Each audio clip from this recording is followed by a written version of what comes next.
All right, so here we go. Welcome today. All right, so if you have the Cold War steps on paper, you want to make sure that you put it in the basket before you exit today. So I will take a look at those. I will be updating later today grades in regards to the authoritarian case study. I'm sure I am done with those who have submitted them. So I'll update the grades to be reflective of that. So you want to make sure you take care of that business, okay? All right, and so today I want us to bring the Cold War home to the CG, to the United States of America. So we're going to look at the Cold War, how it impacts us here at home. But before we can do that, I would like to do a review. And let's go with a Kahoot review. See if we can get that a little shot. There we go. I'm straight up serious here. Let's give this a shot. All right. All right. Oh. For those at home, there's our code for those at home. And I would say the top four, we'll go with top four, we're going to get some bonus points added onto the Cold War Steps activity. So there we go. Bonus points, enrichment points, extra credit, however you want to call it. All right, that's what we'll do. So there we go. Let's try to use some good names here. Appropriate names would be nice. All right.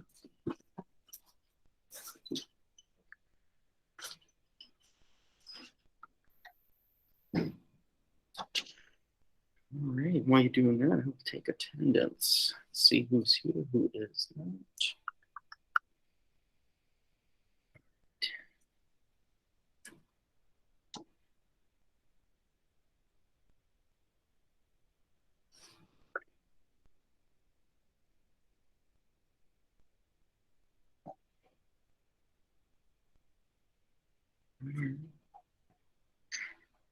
See if we can get a few more people in here. That'd be fantastic.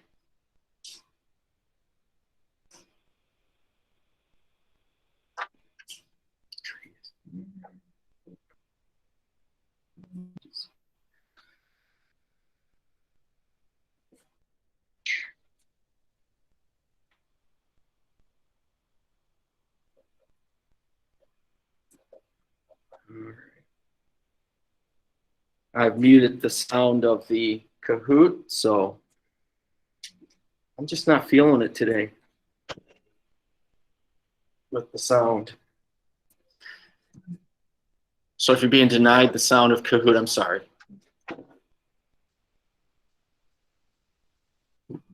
Austin, you okay? My Wi-Fi was working. All right, well, we just got to invest in better hamsters.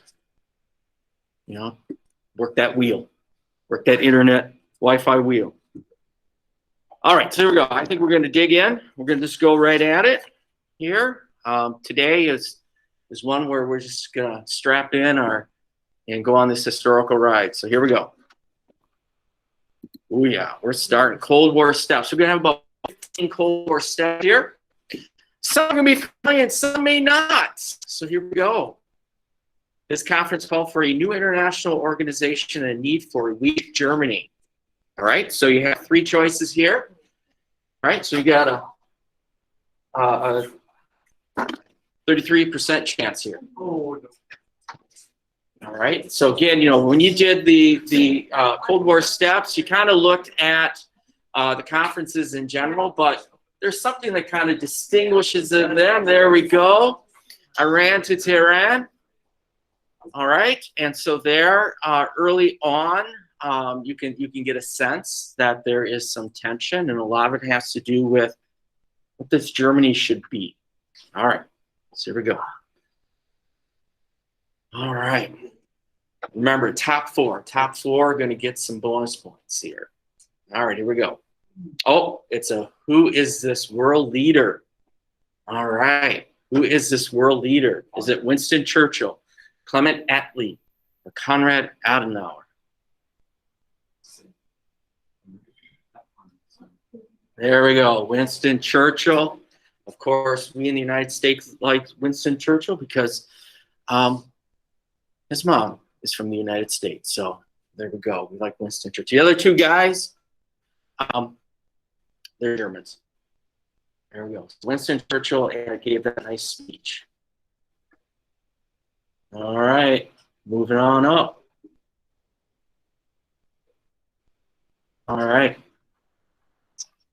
Oh, his logic force argument was a key in the development of the containment policy. That's the key there, containment. Is it George C. Marshall, Harry Truman, or George Kennan? All right, look at that. Looks like a document there. Looks like a document. Yes, it's George. It's George. It's one of the Georges. All right, it's George.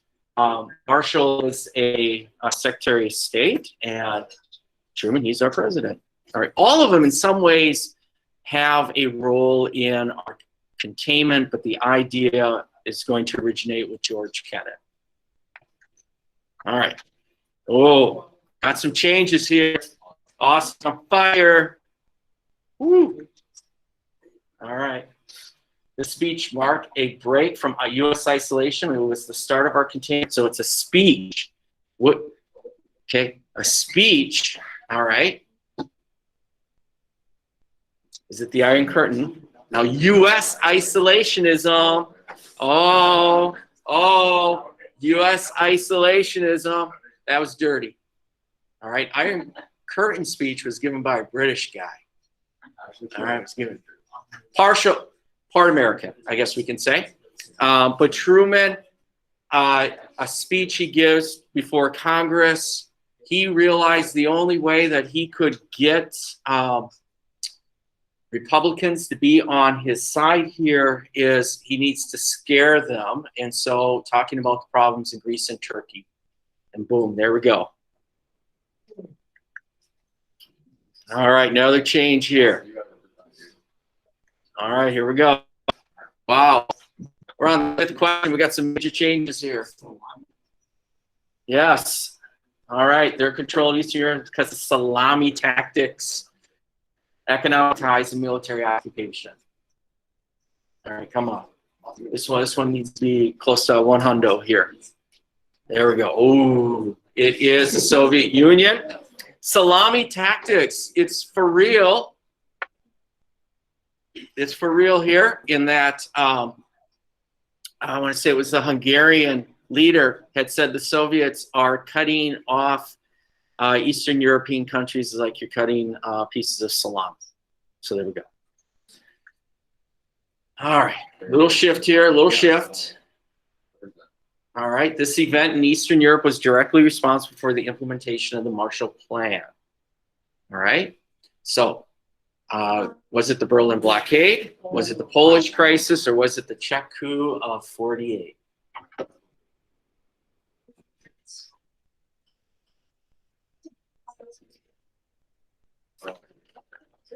Yes, it was the Czech coup. The photo gave some hints as well. If you did not press it right away, it is the Czech coup. And so the realization is we're going to need to do something to help bolster these countries' economies and create stability, and that will also lead to political stability. There we go. All right. This conference had the support of the Big Three for democratic governance based on free elections. All right. Here where you just got to think about which of the three conferences you need to focus on and which one of them is in that list.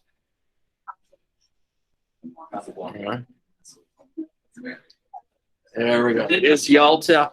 The other two were actually real wartime conferences as well. They occurred much earlier in the war, but Yalta, that's the big one there. We will sometimes throw that at the Soviets by saying, you agreed to this at Yalta and then you did something else. But reality is, we always know that you have several types of intentions. All right, there we go. Awesome. Still on fire. All right, here we go. Number 8. Well, Churchill's warnings was seen as one of the defining moments in Hardened Opinions. Here we go.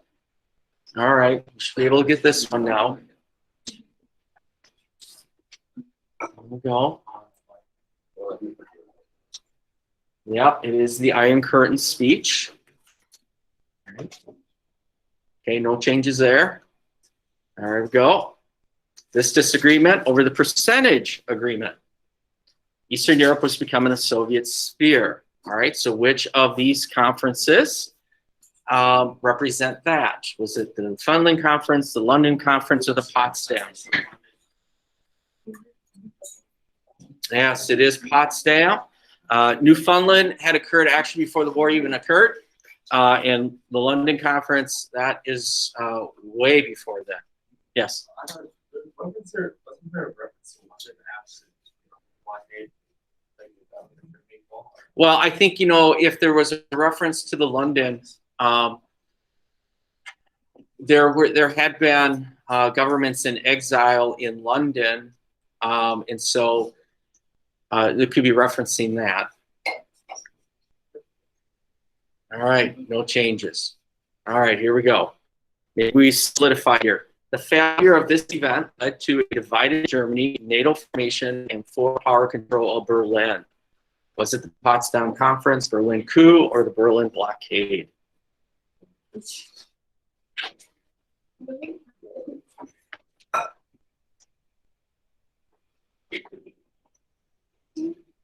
All right. All right, it is the Berlin blockade with the Chocolado Uncle. All right. All right. One more. Okay. Oh boy, oh boy. That's what it comes down to. Dollar diplomacy. Goal was to revive European economies in order to stabilize, for stability to occur. Is this the Truman Doctrine, the Molotov Plan, or the Marshall Plan?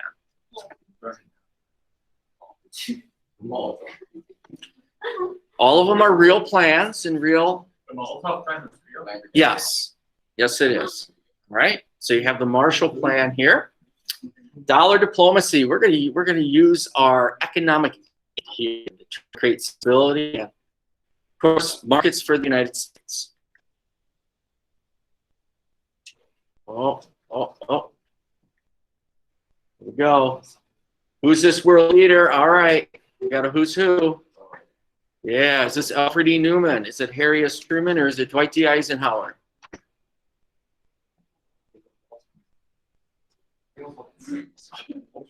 No one picked Alfred E. Newman.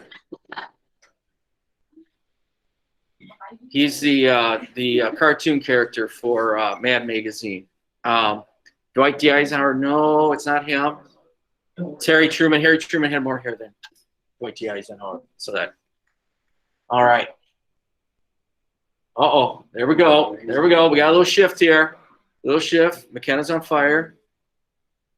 A term used to describe, oh, this is going to be a tough one. A term used to describe Moscow-trained leaders. They were viewed as trustworthy Stalinist communists. Was this baggage-trained leaders? Was it the carpetbagger-trained leaders? Was it the sky pilot-trained leaders? Yeah, this you just got to put it in a context. Yeah, put it in context. It's baggage-trained leaders. Yes, sky pilot trained. Sky pilots refer to traveling preachers, and it was more from a holdover from lumber camps. Right, so throughout northern Minnesota, trained ministers and preachers would go from camp to camp. Carpetbagger trainers, carpetbaggers reference Reconstruction era. All right, so we got a little shift here. Little shift. Oh boy. All right. Here we go. In response to the Marshall Plan, the Soviets came up with their plan called the. Was it the Helsinki Plan? Was it the Molotov Plan? Was it the Gromyko Plan? They're all communists. They're all Soviets. And they all are real people. And it is the Molotov Plan. Molotov. So you're probably thinking of the thing you throw, but it's actually a Soviet Molotov. Who was supposedly scheduled to be purged right before around the time Joseph Stalin died, but Joseph Stalin died, so he got a reprieve. Here we go. This last one, I'm going to say this last one may not change the order. We'll see. Who is this world leader? Wait. This one is easy. I think we should be top 5. Why? Because there's 5 people on the podium? Well, I don't see that anymore. See top 3.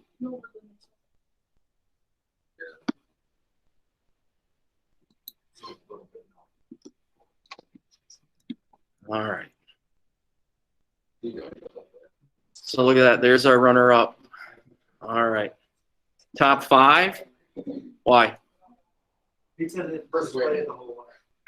What's that? Because it displayed the whole way.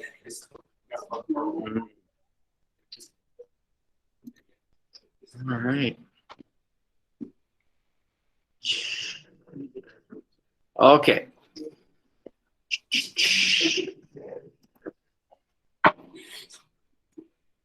Go.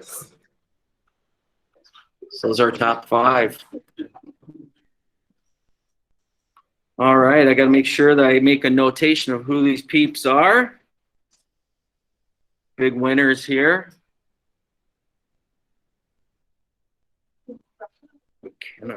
All right.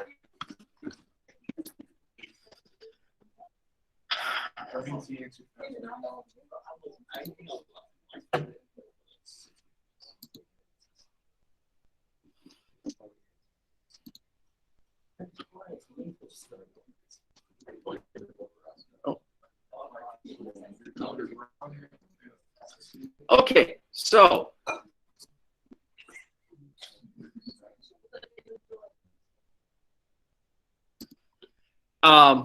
those at home, I would like you to open up Treasure Chest Communism. All right, and it's going to look something like this. We're going to look at I got a comic book here. It's going to speak a little bit towards, for those here, I'm going to pass out a comic book to you. All right, so here we go.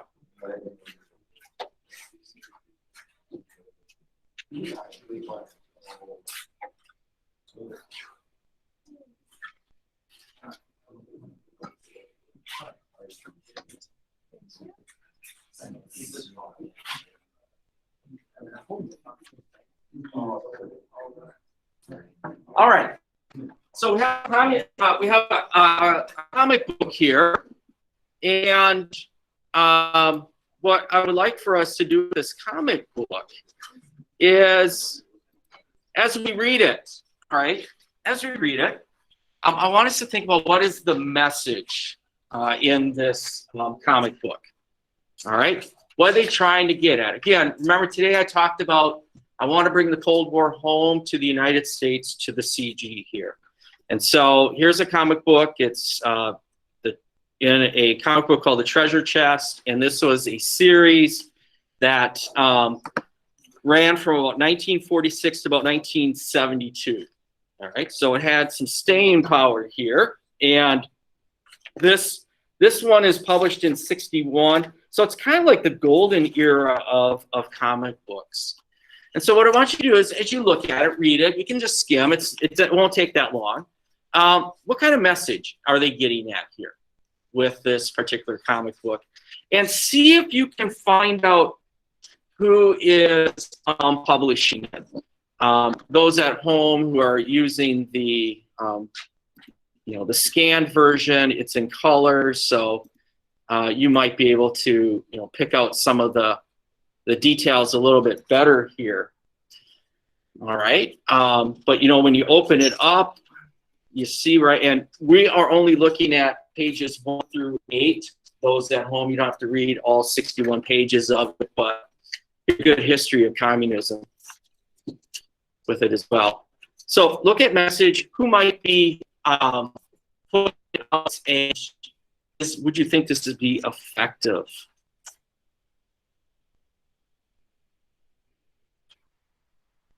right, so let's take about 10 minutes here.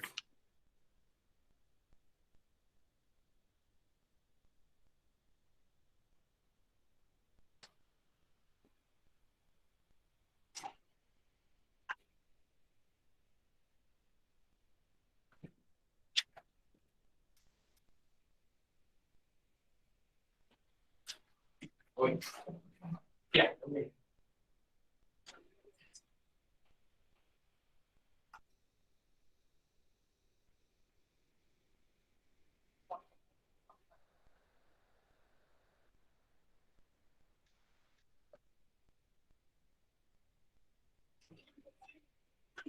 Why would you text you? If you could text me.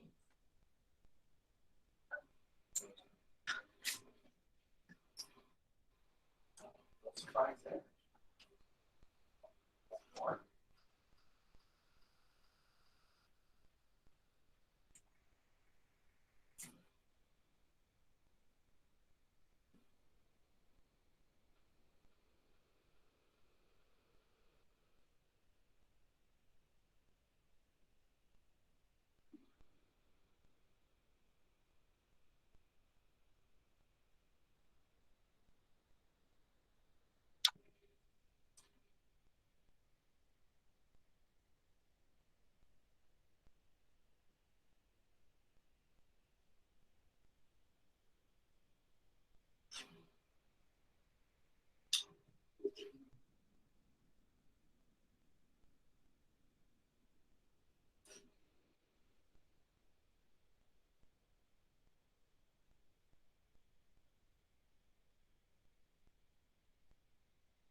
Maybe that's all.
Mhm.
Mr. Nickman, did you say this ended in 1972?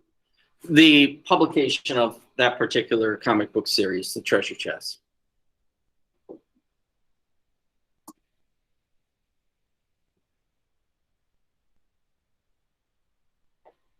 How many books were in this communism series? You know? Well, in this particular one, I mean, if you go on to the and you check the one out online that I have, it goes on. It's a series of other stories with it. Like here we've got some communist leaders there, Karl Marx, and so you have about the foundations of communism. You have a little bit here, looks like, of the actual looking at communism under Lenin. So there's a number of small ones in here, which would be common of comic books of that era anyhow. They would have multiple stories within a so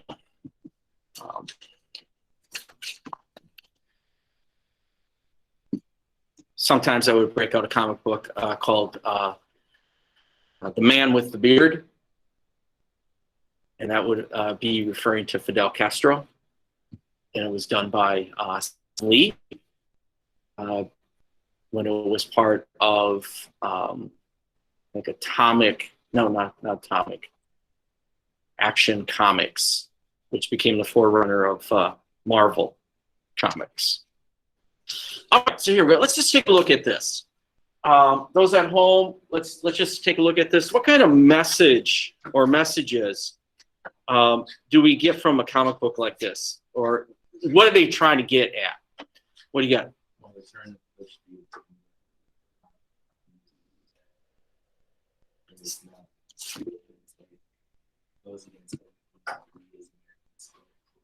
Okay, all right. Puts us some ideas of communism, and that stands against everything that we stand for in the U.S. All right, good. Anything else? the death of the family unit, the death of ownership, what they think is freedom. Where how the government says they're offering more freedom, but communism says they're offering more freedom, but they're away. Freedom is done. Okay. Yes, some of those institutions that we feel are definitely make up Americana here, the family, this idea of private ownership, all that stuff's coming under attack. Smurf, what do you got? Says something about fair and farm things, so we should have freedoms.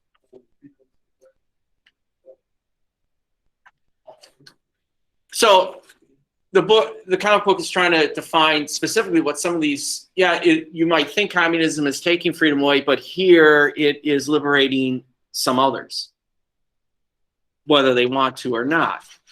They're trying to showcase that. Definitely the separation of the family comes there. Institutions under attack. What do you got, Austin? Possibly like the secret police, Yes, the secret police piece. All right. So have you figured out who put this out? Not necessarily J. Edgar Hoover, but he does give a nice little letter there. And I think, you know, if you get a letter that's put out from the FBI director, is that going to create an impression? Heck yeah. It's like, whoa, J. Edgar Hoover, that's big time. All right. You know, we won't talk about all the drama with J. Edgar Hoover, but yeah, that's big time there. You know, also the magazine does a really good job showing the horror and danger of communism. So that's a good point brought up in the chat there as well. And just, you know, the whole negative portraying as well. But have we figured out who? In the first page, yeah, right there. You go down. Yeah. Are you talking down here? No, like scroll down a little bit. How much more? Keep scrolling. To his feet. Oh, to his feet. All right, there we go. There's a name. Yeah, that's the artist. You got to give them props. But what we're looking at, who is publishing that? I thought we were going to get somewhere with this, but yes. Long Publisher Incorporated. Yes, this is it. And as we read a little bit further, do you see down here, publisher of Young Catholic Messenger, Junior Catholic Messenger, and our Little Messenger? All right. His organization publishes weekly magazines, comic books, newspapers for Catholic organizations in the United States. Yes. I'm just really confused on they're talking about closing down churches and stuff, and I'm confused on why that's a big deal here. As us as a country, we don't necessarily believe, or we believe in freedom of religion. Right. So we look at the context of the time period. So here, this is even 1960s, and we know the 1960s is going to be definitely a decade of civil unrest, a lot of challenges and stuff like that. Yes, we are freedom of religion, but we have to look at predominantly in the United States. Then it's a rather Christian nation. So I think, you're right. The idea of freedom of religion, but one is probably going to say freedom of religion, Christian faith. All right. Doesn't mean others cannot practice their religion. And I think they're hitting that home because, again, many Americans are.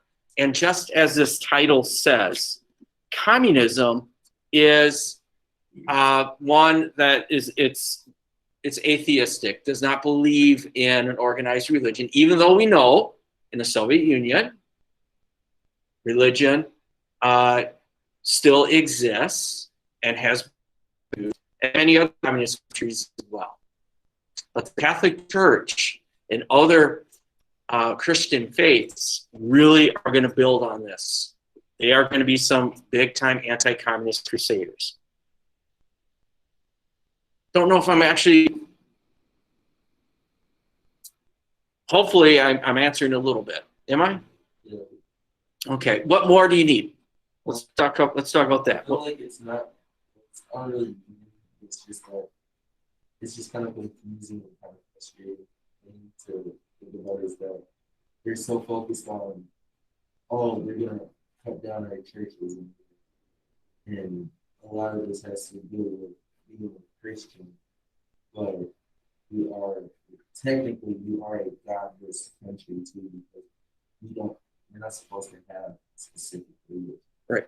An established religion. We're not supposed to have, the government isn't supposed to support one religion over the other. But, we can say, are we doing that or not? Float in and out of it.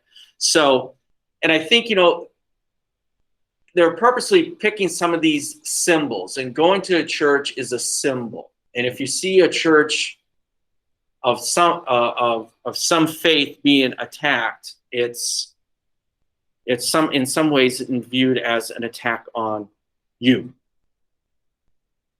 Right. All right, Nico.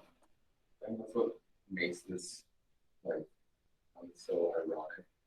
What you're in back in the context that here, everything they say is super literal, and that's going to super important.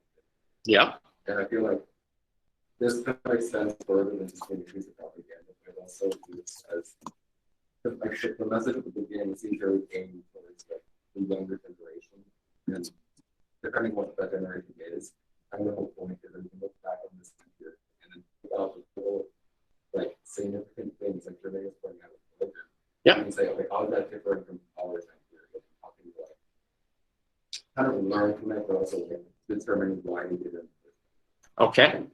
I think, sometimes what is hard for us when we look at a document like this is we look at today and we use today's lens a lot here.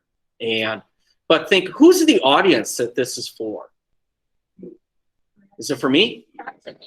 Catholic youth. It's for the youth. All right. It's for the youth. All right. And so if you were going to a Catholic school, because this would appear in a Catholic school most likely, K through 12, Catholic school, and even preschool, weekly you would see a comic book or some type of newsletter, magazine that would be passed out to you. And do you think the youth would probably take this literal? Probably. You know, they'll come home and it's a comic book. It's the era of comic books. You know, they got their stack of Batman and Superman there. And then they've got a stack of treasure chests or classic comics and all that stuff. They might take it literally. All right. Okay, but then, you know, the baby boomers are going to grow up and they're going to go off to college and they're probably like, I can't, you know, really? I, you know, did this, you know, and all the other stuff. The counterculture movement and student protest movements and all that other stuff that goes in there. You think this is, Emma, were you going to share something? I mean, you have to take into consideration that this was written by like a Christian minister, and so that's probably why it focuses a little bit on the church. Yes, that's why the church is center stage there. Yeah, absolutely. It's a very good point there. All right, effective. I think we would say probably back then, effective. It's like it's like fearful. If you live in this nation and then they present to you, oh, all these things are going to be taken away from us. That's fearful. You don't want, like, yes, this propaganda was extremely effective, but at the same time, presenting one side. And that's what the kids knew, only this. Okay. And so it is, you're right. It is effective. And they realize that, and this is part of the whole propaganda element of the Cold War. And hit the targets. Now, I was thinking, you know, my first year when I taught this, and I found this, you know, one of my students out there, she was a Polish exchange student, you know, and she looks at this, you know, and I expect us, you know, to be a little bit more, you know, cynical and it's like, for real, all that stuff. But for her, she's like, yeah, I think that's pretty spot on. And, you know, and she would recount, all right, here's all the stuff, you know, that went on in Poland. Now, all that's being told to her by her parents because she's not a product of the Cold War, did not live during the Cold War. So it's a matter of also getting perspectives from outside of the United States. All right, big stuff. All right, this is part of bringing the Cold War home. Got a little clip here. All right, I want to focus on that for a moment here. And like anything, you know, think about some takeaways. And I've got, you know, so many tabs up here. So I'm going to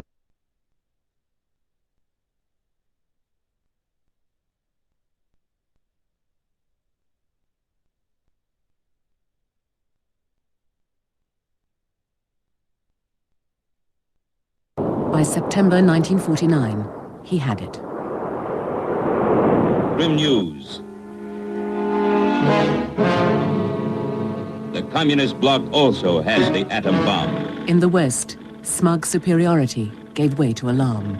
Behind the Iron Curtain, the most sobering threat ever to menace free men. The target area is our North American continent, but the bullseye of the enemy target is you, your family, your home.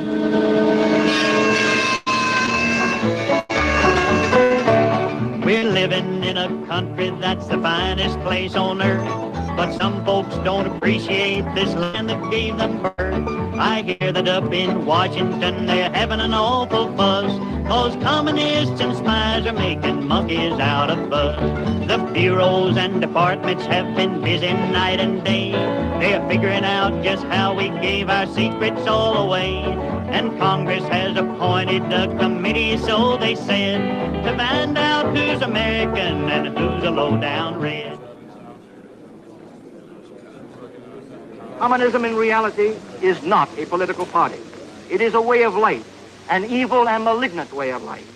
It reveals a condition akin to disease that spreads like an epidemic, and like an epidemic, A quarantine is necessary to keep from infecting this nation. Stalin's atom bomb and the communist takeover of China drove America into its own sort of paranoia. Communists, real or imagined, were pursued in the full glare of publicity. Are you a member of the Communist Party? Or have you ever been a member of the Communist Party? It's unfortunate and tragic that I have to teach this committee the basic principles of Americanism. That's not the question. Are you or have you ever been a member of the Communist Party? I have never sullied the honor of the American people. Are you a member of the Communist Party? Are you a member of the Communist Party? There is not a communist bone in my body. As I travel around, I still have people say, well, why are you so hard on communists? They're just another political party like any other, and a poor minority at that, and so misunderstood. Well, we don't want them misunderstood, and that's why we're making this film. And that's why I say they are lying, dirty, shrewd, godless, murderous, determined, and it is not an American political party like any other. It's an outlawed organization, taking its orders and instructions from another government, anything possible to destroy a government. It's an international criminal conspiracy.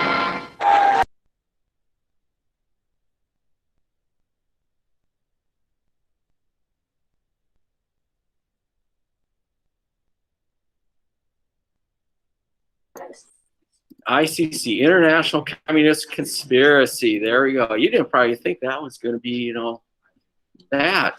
So what do you think? What do you think of that clip? What's that?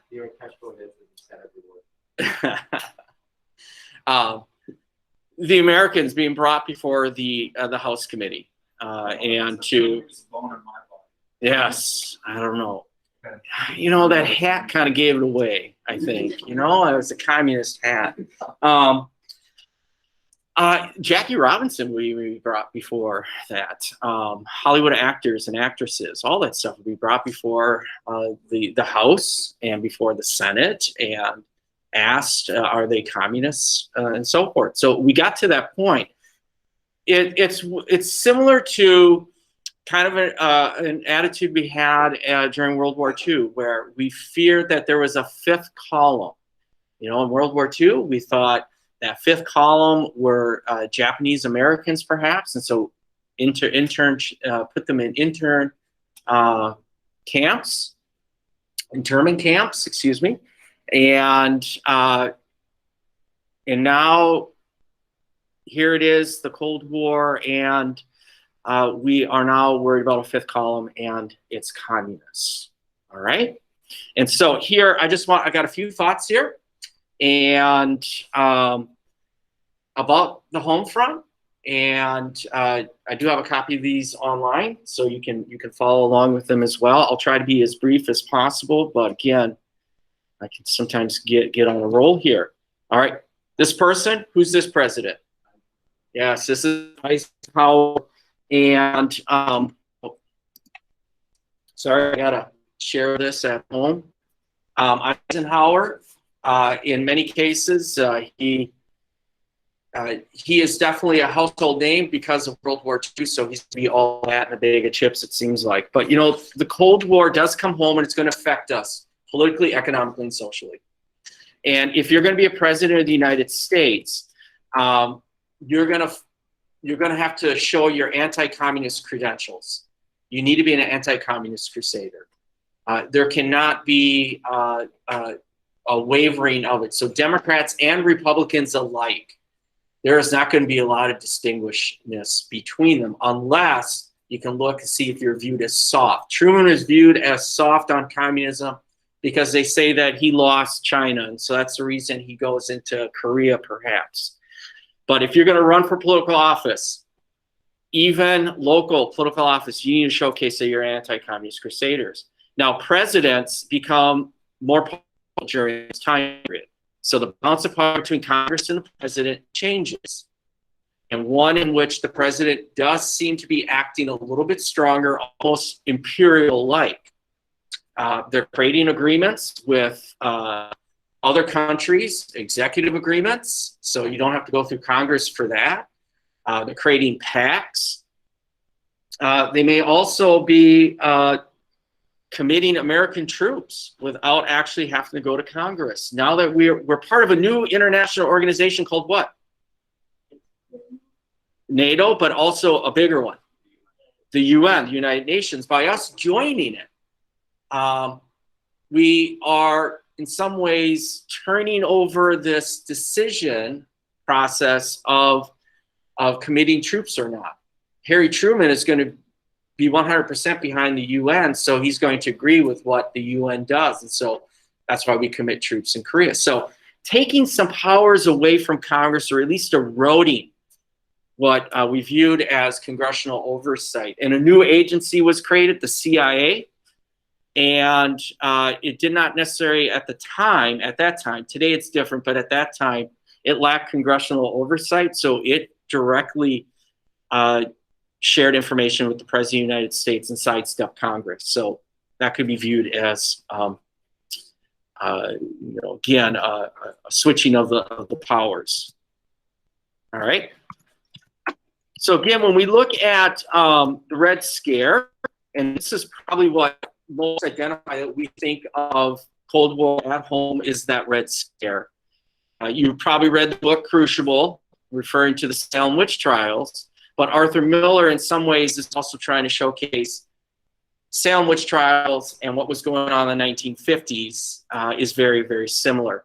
Again, I mentioned a suspicion of a fifth column that there was going to be a revolution or some type of internal unrest coming from within. We got communist agents out there.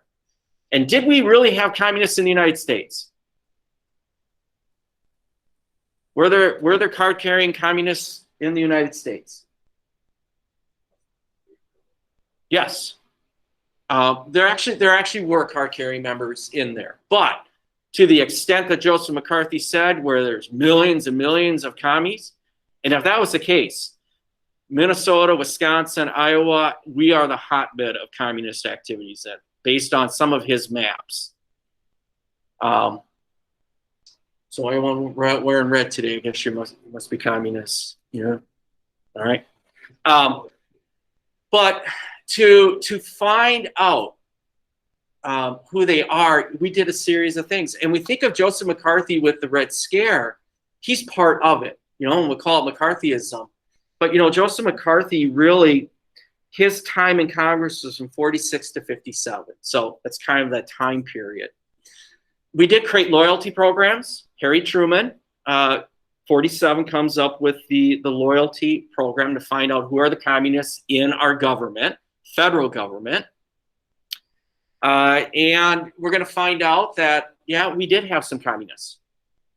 But again, maybe not to the extent. And if, and they would simply see if you had records of Soviet composers or Russian composers, get rid of Tchaikovsky in your house. Or if you have Shostakovich, you must be a communist. If you have some books written by Russian authors, you got to be a communist. The loyalty review program will find out who these individuals are, whether or not they are. But sometimes just being accused of a communist, is that enough to destroy your career? Absolutely, because you're convicted in the court of public opinion. Then the increased use of HUAC, which is the House Un-American Activities Committee, was created in the 1930s to find out who our fascists are in the United States, because we had fascists in the United States. But then it's revived to find out who our commies are. And one of the first targets they go after is Hollywood, because they think, Hollywood influences us. Does it? It can. It can. What we wear, how we act, all that stuff. It can. And so they go after Hollywood, and there is that famous Hollywood 10. They went after 10 directors and writers. And Hollywood is accused of giving up these individuals, sacrificing these individuals so they can go on and make more Walt Disney movies and other long dramatic movies and stuff like that. And yeah, these that were convicted, they were communists, and they were unapologetic, saying, yeah, I'm a socialist and all that stuff, but didn't necessarily mean they wanted to take down the United States. Any Hollywood actor that went out in support of the Hollywood 10, what do you think happened to them? What's that?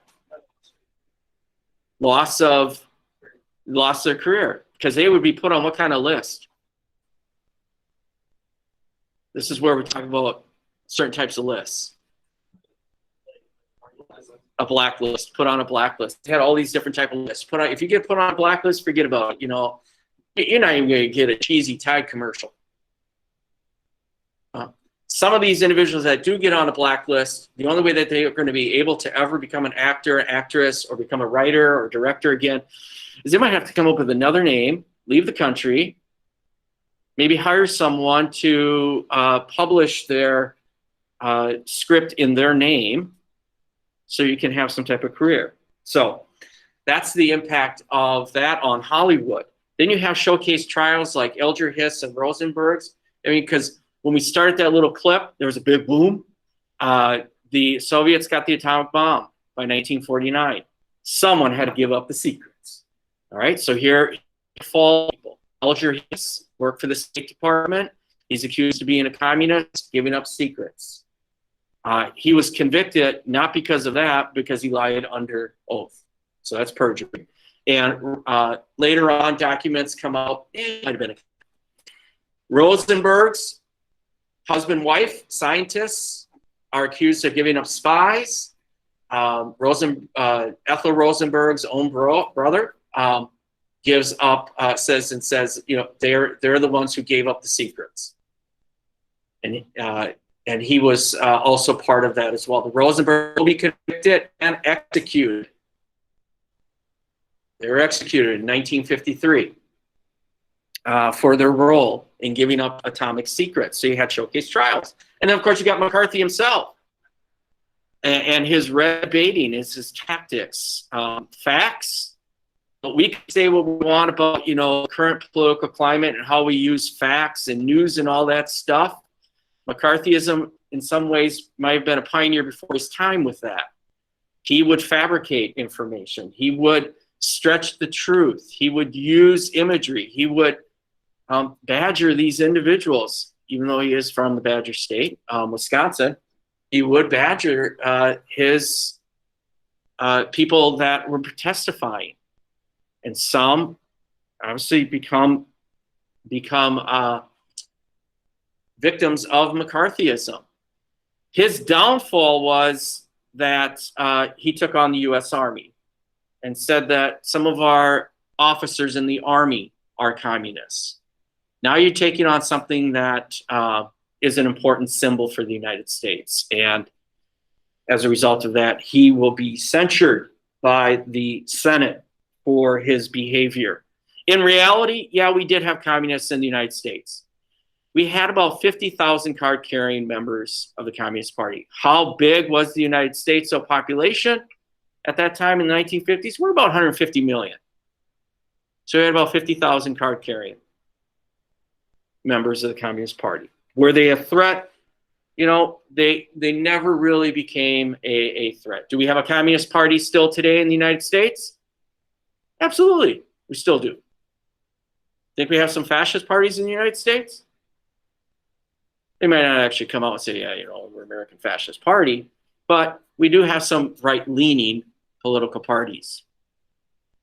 And they're third parties, and they're out there on the fringe. All right, society, the fear is going to permeate various levels. This fear of that fifth column, the fear that there's going to be some internal destruction, that my church is going to be destroyed. I can't go to the Kiwanis Club. Oh my gosh, all these institutions that we think are key to us are being threatened here. And so conformity and traditional institutions become the norm. You got to conform. And whatever that means, live in the suburbs, go to church, join these clubs, all that stuff. And there's going to have some psychological harm relationships. Marriages are going to be busted up because of this. Because some people you know, all of a sudden their husband is accused of being a communist, divorce. So this is definitely going to have some relationship issues as a result of it, some psychological harm. We're going to create some trauma here. And a violation of some fundamental constitutional rights, because here in the United States, what do we believe? Freedom of expression, you know, that First Amendment, and being able to identify with any group that you want to, and they're coming under attack here. Some laws are going to be passed that are going to threaten our constitutional rights, our free speeches and stuff like that. And definitely this is the era of civil rights, and it's going to slow down the civil rights legislation, because the civil rights is trying to disrupt the status quo. And that is something that is associated with communism. So it's going to slow that piece down. Now, civil defense, now we can talk about that. Ooh, got a little excited. All right. Protecting. And so government's going to create a policy here. So they're going to try to, a series of public campaigns, you know, duck and cover and all that stuff, to try to create policies to deal with civil defense. Now, you might have thought that, I don't know if I said in this class or not, you know, I had a student when she visited a family out in Wilmer, Minnesota, and found in the barn a pamphlet about what to do with your cows if there's a nuclear attack. I don't know if I said that in this class, did I? Okay, I did. All right. Government's going to create policies. There you go, right there. Radioactive fallout can reach your farm. What do you got to do? You got to make sure, you know, the cows are taken care of, your little piggies are taken care of, chickens. I don't know if that's what you got to worry about if a bomb goes off. You know, what's going to happen with my chickens? You know, and what kind of eggs are going to be created? Are they going to have like 4 yolks in the eggs as a result of it? I don't know. If you saw 4 yolks in an egg, you might think that's a bonus. Or would you like, no? Okay, just kidding a little bit there. But they are creating these efforts. But reality is, we didn't know a whole heck of a lot about nuclear fallout. Because again, how many times have we used nuclear weapons? Twice, and that was 1945. By 1961, the technology has changed, so that's probably the same thing. But we do know if bomb went off again in St. Paul, if we had enough time, we'd probably exit to somewhere in western Wisconsin or down in the Rochester area. That's probably where we would end up going. All right. We have visible reminders and campaigns out there. You can still see it on buildings, signs. You know, sometimes you might see this there, or black and yellow signs. This is a fallout shelter. Heck, if you're at Old Oatman Junior High Middle School and you're eating your lunch, you're in a bomb shelter. There you go. You're safe. So if it goes boom, you're safe. You just eat peanut butter and jelly sandwich. You're fine. Or maybe not. Maybe not. We built these bomb shelters, but probably reality is that they were pressure cookers. All right. That was pretty. All right. I'll wrap it up here. All right. Wrap it up here. The economy. This is where we talk about creating the military-industrial complex. And our presidents were worried about it. Truman and Eisenhower, they were worried about what the effects could be on our economy. We're going to spend trillions and trillions of dollars on here. That's a lot of White Castles I could probably buy. Changes in the distribution of the industry meant we are going to go more high-tech industry. We're going to create more defense. All right. We're going to create a lot of computers. Thing is, the computers are going to probably take up the size of this room. Compared to, you probably have more power in your iPad than the computers that were created at that time. But still, high-tech and defense-related businesses is going to grow. And where are these going to happen? They're going to happen in the South and in the West. And so that also means population shifts are going to occur. So this is going to be huge as well. A boom in the defense industry. If you can get a fat government contract, that is going to be big. That's going to be big. What's that? That's profit. That's profit, baby. That is profit. In California, got 21% of defense related contracts. So California, boom, is going to explode. Out in Washington, Boeing, McDonnell Douglas, they are going to become big in the aerospace industry. So this is going to be huge here. And so if you're going to go off to school and you're going to get a college degree, you're most likely going to get a degree related to something in the defense industry because you know you're going to get some, you're going to get a job. All that. It's going to create a military industrial complex. That means the economy becomes interdependent with the military. The success of our economy, in some ways, is based on the success of the military and vice versa. And that can become scary. And Eisenhower would warn about that in his farewell speech in '61 about that. Creates a garrison state, and what that means is we're on a state of high alert. In the Cold War we were. It also means young men 18 and older have a potential of being drafted. And periodically they will be drafted, and even Elvis Presley is going to be drafted. So no one seems to be untouchable. And he was drafted when we weren't even really at war. It was just that, you know, the threat, the possibility is there. And the cost of the Cold War is just going to be trillions of dollars. All right. There we go. All right. I think that's it. Yeah, that's it. That's it with that. I got into it. All right. So thanks for, you know, hanging in there. It was heavy duty. We started off with the Cold War steps. Read a comic book. We watched a video clip. I gave you some epic notes. In my head, I think they're epic. And because of that, you know what? I don't think we need to do an assignment. So what that means is, tomorrow we're not going to have a Google Meet. And that means is if you're all caught up in history, you're good till Monday. If you're not, you got some work to do. All right? We got about 10 minutes here. I'm going to let you relax, recover, get up, stretch the legs. All right? Thank you. Those at home, you can exit. I don't even think. Oh, you can just leave that.